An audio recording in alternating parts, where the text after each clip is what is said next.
大家好，欢迎回到我的频道。今天这一集，我们来到了劳特布伦嫩。如果还没看我其他瑞士的影片，可点击右上角的链接，还有一键3连、订阅、点赞、留言。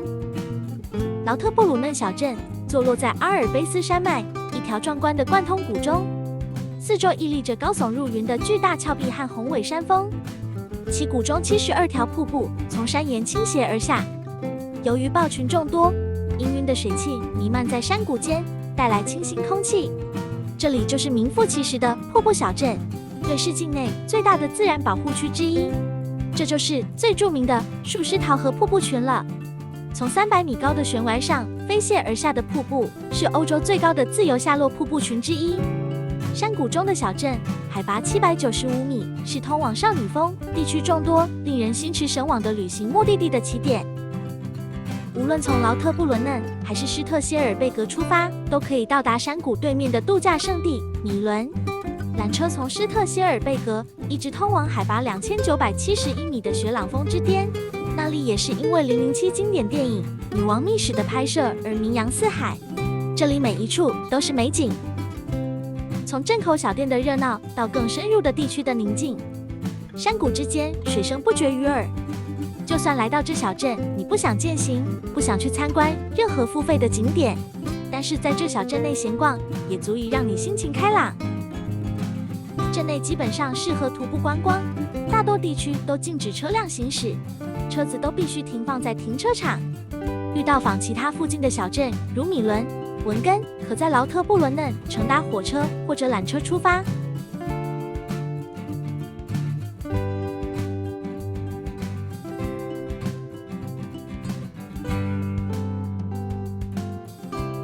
游玩劳特布伦嫩，我们往米伦这无车的小村庄出发喽。从劳特布伦嫩乘搭有轨缆车前往 Grasop， 再转搭小火车前往米伦 BLM 即可。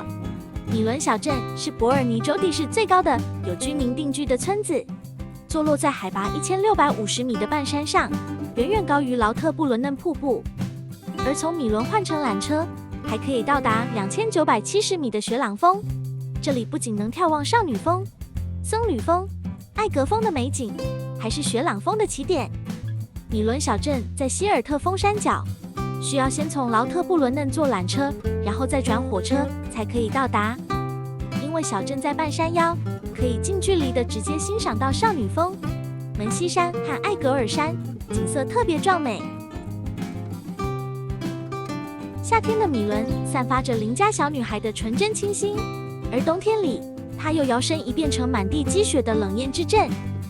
抬头望去，就是远方的山峰。米伦十分迷人，满地都是小花朵，空气非常清新。米伦最早来这里定居的人们来自瓦莱州的勒琴河谷，如今这依然能从房屋的设计和人们的米伦方言中看出来。整个村落都是木造的传统瑞士房子，深浅不一的咖啡木色。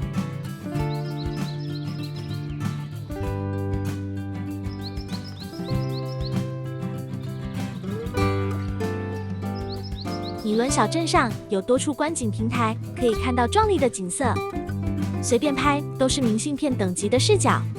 好羡慕瑞士人坐在家中就有这么美的风景。米伦仅有450人口，但拥有2000个酒店的床位。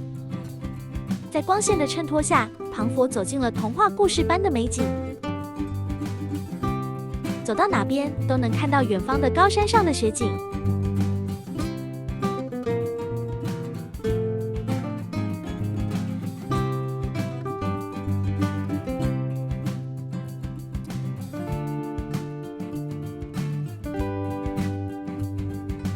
时间差不多了，我们往格林德瓦出发，坐火车下山喽。就这样穿梭在山林中，一边搭火车，一边看着窗外的风景。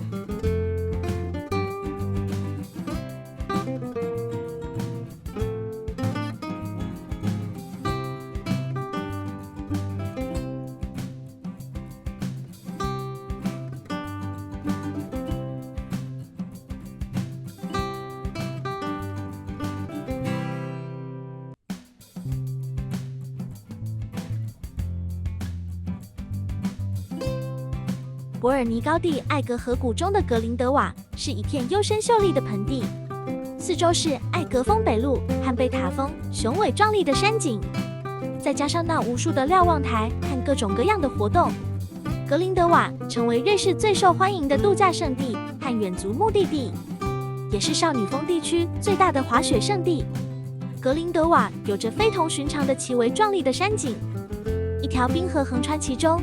18世纪末，来自英国的一批游客首次来到这片美丽的地方。19世纪中期，登山技术出现了一次重大突破。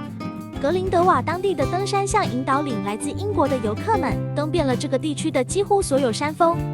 阿尔卑斯山最难攀登的艾格峰，在1858年首次被征服。艾格峰北坡在1938年首次被征服。格林德瓦附近共有300公里的徒步线路，从格林德瓦、菲斯特出发，沿着巴克普湖一路走到法鲁峰高山宾馆，最后到徐尼格观景台。这一段高海拔路程是格林德瓦最美的徒步线路，从曼利森向上直到克莱雪德，有一段很好走的小路。走在路上，你可以饱览那3座世界著名的山峰：艾格峰、僧侣峰和少女峰。由于交通十分便利，所以许多到少女峰角区域的游客都会选择住宿在格林德瓦。小镇内游客设备齐全，餐厅、滑雪配备租卖店、便利店、手信店，甚至是购物中心等。格林德瓦有2座火车站 ，Grand Loop 位于小镇中心 ，Bourg Grand 位于山谷底。2座车站之间的距离大约为1公里。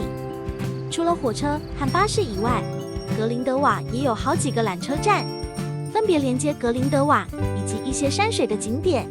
而且这里还有众多各具特色的酒吧，让游客尽享派对乐趣。格林德瓦是瑞士著名的冬季旅游目的地，对于滑雪初学者、老手和滑雪专家都是一个很好的地方。镇人口约4000人，由于滑雪、登山、远足等旅客的基地，所以很多不同规模的旅店、餐厅等。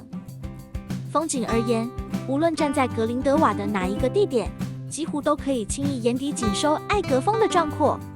会到格林德瓦这座小镇的旅人，通常一定会有一个目标，那就是登顶少女峰。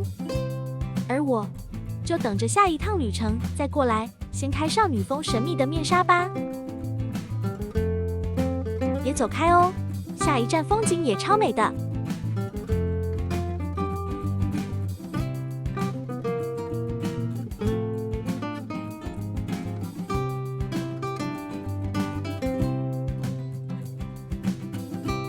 施皮茨镇位于伯尼尔东南30多公里处，图恩湖南岸一水湾边上，海拔628米，属伯尔尼高原。这里碧水如镜，空气清新，雪峰环抱，是瑞士著名的休养和水上运动胜地。施皮茨古堡建于1200年，外部建筑风格为中世纪伯尔尼式，内部装饰则融合了哥特、文艺复兴和巴洛克等艺术形式，质朴典雅，是瑞士不多的古迹之一。古堡曾是伯尔尼执政的夏宫，故不同于欧洲其他城池，并无护城御敌之设施，而主要是居住功能。古堡地下也以葡萄酒窖代替了关押俘虜的牢狱。庭院南端是一座建于公元762年的小教堂，兼具早期罗伯尼尔乡村风格。该古堡自1929年以后属公共所有，由一专门基金会负责管理，并建成博物馆对外开放。馆内展品为城堡历届主人的遗物及古代家具。每年夏季，这里还举行古典音乐会，吸引四方宾客。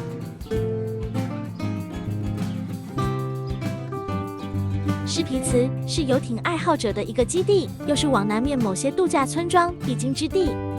施皮茨，一座宁静、安详、风景如画的瑞士典型小镇。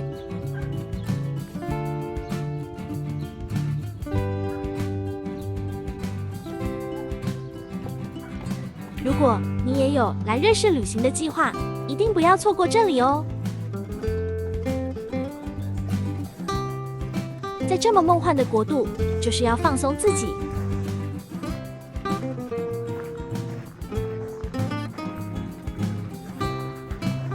可见山坡上悠闲恬静的葡萄园，依山傍水，十分惬意。清新的山光云影和宝蓝石一样镶嵌在大地上的湖水，湖面上有小船点点，一幅明快的画卷。静静地感受阳光、微风与美景，就是一种幸福。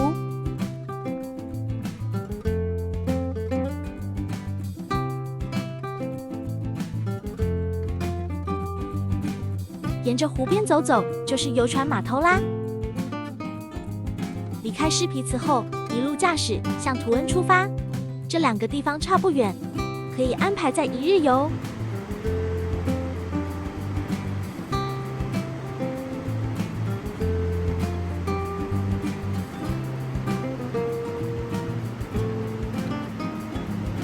图恩市位于图恩湖的下端，伯尔尼高地的大门。